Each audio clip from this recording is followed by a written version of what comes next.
Hello everybody, welcome to the Tactical Talks podcast, hosted by me, Jonah. And me, Cameron. And today, we're going to be discussing everything related to gaming. This is the first episode of the podcast, so you're going to get to know us, get to know gaming, and get to know what games we like. Well, let's start with introducing ourselves. My name is Cameron. I study media, level 2 at Banbury Vista College. I'm just on the other side of the road if you ever want to see me, because I know everybody loves this guy. And I'm Jonah. I do level 2 esports, and I do everything from social media to edits for the Banbury Barbarians. Big up them, by the way. Follow me on Twitch. Now, this podcast is going to be talking about gaming from everything, from just the boring side to the scummy ways of Rockstar Games. And even the ever-evolving world of Fortnite. We really have a place for everyone here, but we really want you to get involved. So if you're sat down, standing up, we want you to visit our website, www.tacticaltalkspodcast.com, to get involved. Once you're there, you can send in your clips that can be reviewed on live on our podcast. You can see behind-the-scenes footage of us messing up. And you can even vote on what you think the next episode's topic should be about. Now, let's sort of get everyone to know what we're like as gamers. So I'd like to start off with me. I play a lot of games, a lot of FPSs such as Warzone, but also games like Fortnite, City Skylines, and even Red Dead Redemption. For me personally, I'm much more of a story-driven gamer myself. As you said, Red Dead, God of War Ragnarok, same thing, GTA, and a lot more of story-driven games. But I do occasionally do, like, you know, online shooty FPS games like Fortnite and all those sorts of things. Now, do you want to tell us a bit about the game God of War? God of War, because I really haven't played it, I don't think. So what's sort of about? It's a PlayStation exclusive, so immediately you're not gonna like it. Yeah. Stinky jet engine PlayStation, whatever. God of War Ragnarok is the sequel to the 2018 soft reboot of the God of War franchise. It follows Kratos and Atreus with their struggles of like ideals, father-son relationships, and the cycle of violence, pretty much, and how Kratos wants to close it. How they both want to close it, but they do it in separate ways, which kind of conflicts each other. Does it really hit home for the player, or is it like a realistic game? Well, as realistic as you can get with magic and Norse folktale. Yeah. But yeah, gameplay wise, Kratos is just this massive hulking muscular man. Sorry, I was getting carried away there.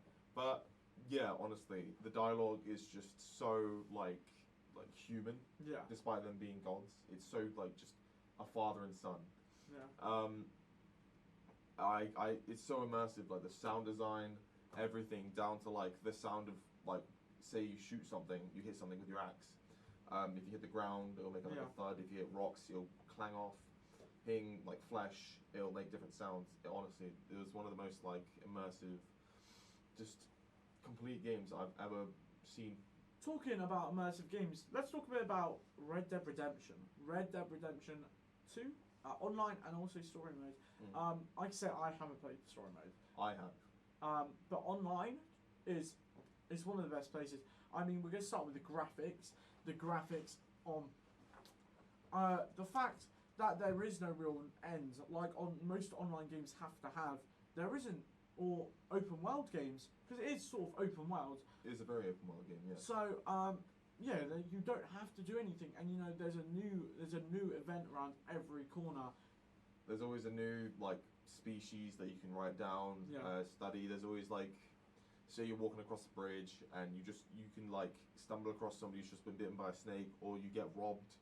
And even then, if you get robbed, there are so many like different branching options. Like if you've bonded with your horse enough, you can let them take your horse, and then you whistle, and then actually bucks them off, which is like it's so immersive. Like I know God of War Ragnarok is immersive, but Red Dead Redemption 2 is immersive with realism.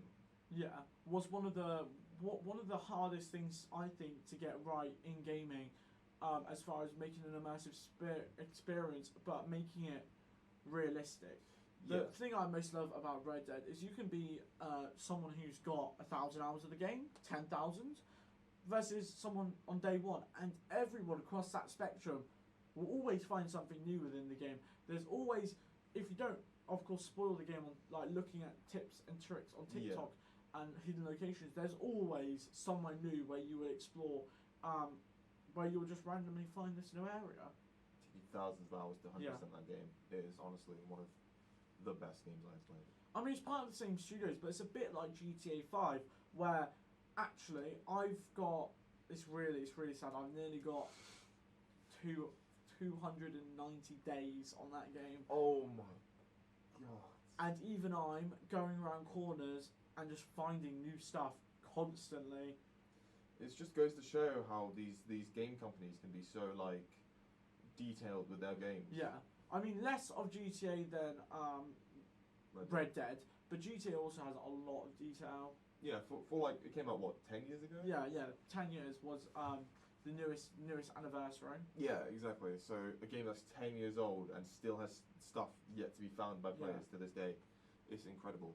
And I mean, we're gonna talk about GTA 6. GTA 6, yeah. GTA 6. I don't want to turn this into a rumorville, but I mean, what were you thinking of that trailer? I liked it. The graphics, like again, I'm going back to graphics, insane. Yeah. Compare that to the GTA 5 trailer. I mean, it looks very different from GTA. Like they are going to be two completely separate games. But I've heard discussions about: is it going to be an online game? Is it just going to be a story mode? Are they going to keep GTA Online running? Personally, what I think they could do is that they could connect your GTA account from GTA Online 5 or GTA 5 Online and transfer it over to GTA 6 so that you can keep all your cars or even just have a fresh start and just have your character. Yeah, because I mean, this is for next episode, but my roleplay character would definitely have a fun time in GTA 6. Yeah, If that game's an online, Danny D may be making a return. By the way, if you don't know who that is, don't worry. You'll find out next episode. You will find out next episode. What other games are there? What you really enjoyed? What other games? I don't know if I said this yet, but GTA Races. I really enjoy GTA Races. GTA Races. Now that is interesting. I see a lot talk about it, but you can just do the most unimaginable. Like you can compare it to a different game, like Forza 5.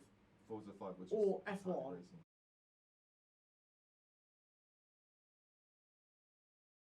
I mean, it's less.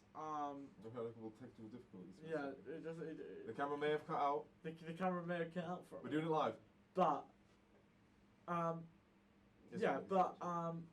but they're two completely separate games. I mean, you'll be playing a GTA race and you'll be flying through like a river, you know.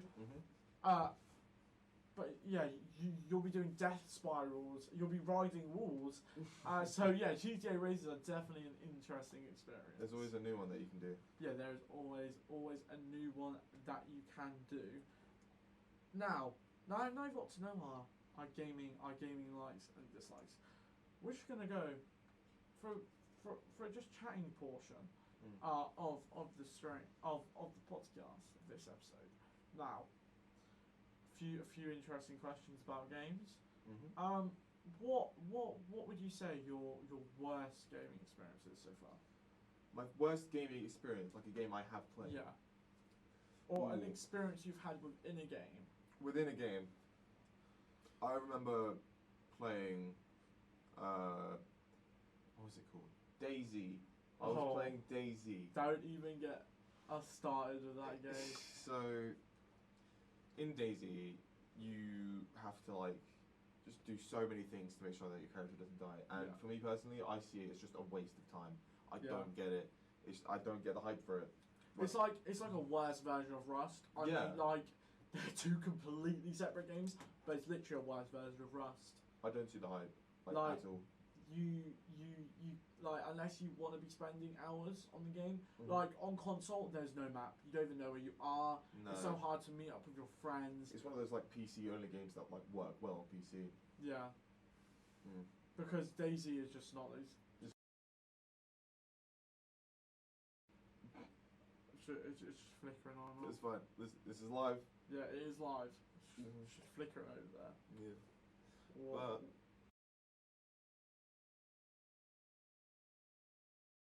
Everything is a very unseen. Yeah, yeah, it's unstable. You know, you will be playing for like hours and hours, and you just die once and you lose all your stuff. Yeah. It's just not a nice game to play, in my opinion. It is a one and done sort of thing. Yeah. It's a bit like Minecraft. Minecraft with the 2 week. With the 2 week phase. Yeah. Except for Minecraft has a very nice progression. I mean, once you're done with it, it gets very boring. But the progression is, even though you die, you have a base. You have somewhere where you get to call home, you get to spawn. You know, make it build it and make it look nice. You know, you have coordinates. What means you can actually meet up with your friends. Yeah, and find your stuff that you got, that you lost from dying. Yeah. So I mean, and also it's the fact that you can get Daisy. We're going to go about Daisy. You can get diseases in Daisy. And then your just character's over. You can't do anything. Like you go insane, and there's nothing you can do because everything's just so hard to find. Unless the only time it's sort of fun is if you've got I've played on this one server where you have a few dedicated spawns, so it's about 5 different spawns, and there's just loads of loot. But then again, you'll run for it's the same thing. You run, you get hit by a zombie, you're dead. Yeah. Like even one tap by a zombie, you're bleeding. I like realistic games, but it's just super realism, and I don't like that. Yeah, it's one of those games where you have to really grind, and you have to really be up for it. You know. Yeah. You have to have a lot of time. You got to plan for that stuff. Yeah. Now, what other games are there? What you don't like, or you just have an annoying experience with? Now, recently, Suicide Squad killed the Justice League. There have been the game. Listen, like the way that Rockstar, I'm pretty sure Rockstar made them. The way that Rockstar has like been hyping it up, not the best. Not the best. They're like, oh, you get to play as the Suicide Squad this time, and you get to fight the Justice League, and you get all these like cool skins and characters, and then they make it live service. Yeah. Which, bit of a hot take here. I don't think that story-driven games should be live service. Okay. Yeah. Unless they have a specific online mode. Yeah. Like Red Dead and GTA, it's just completely unneeded to have a live service game. Yeah. And the entire story's leaked, and the story itself isn't even that good. Yeah, definitely. And you know IGN. They did a review of the game, and they're like, Suicide Squad killed the Justice League. I don't like the fact that we killed the Justice League. So here's the thing. So the whole base premise of the game. It's in the name. Yeah, the whole base premise of the game, the whole name of it, the whole branding, the entire concept of it. You kill the Justice League, and they're like, I don't like that. Well, then what would you like? Don't play the game then. So, I think that is really it for today's episode. I wanna go on to our tier list. Our tier list section. Now, what happened with our tier list is it did the way we were gonna do it originally. So we were gonna have it up. Hasn't worked because the internet's crashed. Originally, we were going to get it up, but unfortunately, the college has blocked the tier list website. So yeah. So hopefully for one of our next episodes, we'll have that stuff running. Yeah, we will have it back up and running. But I just want to talk a bit about the games that we would have put on the tier list. So games like Fortnite, Minecraft, Warzone, Valorant. Yeah, Valorant. That game. All the others. Red Dead, GTA San Andreas, GTA all 5. the games we're going to talk about, I think we should just group them in together because a lot of the games are based on nostalgia factor of how people rate them, and you know I think something that isn't discussed in the gaming community is how nostalgia doesn't mean the game was good. Yeah, people get blindsided by nostalgia and then automatically don't think about how bad the game really was. I'd categorise these things into two base factors: games that are good, and games that are nostalgic. I'd say Minecraft, GTA San Andreas. I wouldn't say like that and that. I'd say it's like a Venn diagram. You know, there's a little bit in the middle. Like GTA San Andreas is definitely in between like good and nostalgic. Yeah. Minecraft right now just nostalgia based. Yeah, that's the only way that you can enjoy. Yeah, it's literally just without nostalgia. mods. Yeah. Red Dead 2 is not old enough to be nostalgic. Warzone, Call of Duty, has been a franchise going on for a long time. But So I put it in the middle. I think Modern Warfare is about 5 years, 6 years old. I think that's definitely reached a nostalgia point where I'm remember how I rate the game is I think it's a really good game, but I think that's just purely because I'm thinking of nostalgia. Yeah, like playing like 1v1s with like your cousin or something. Yeah, it's really fun. Yeah. What were the other games? What were the other? GTA 5. Yeah. I'm gonna again put that in between nostalgia and good. That was the voice crack of the century. Oh my! But yeah, nostalgia and good. Nostalgia and good. Yeah.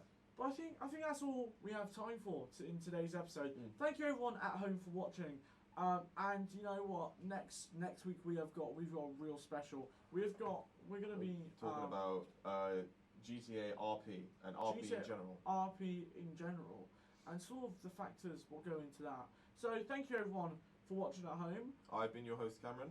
And I've been your host Jonah. And this has been the Tactical Talk Podcast. Bye guys. Goodbye.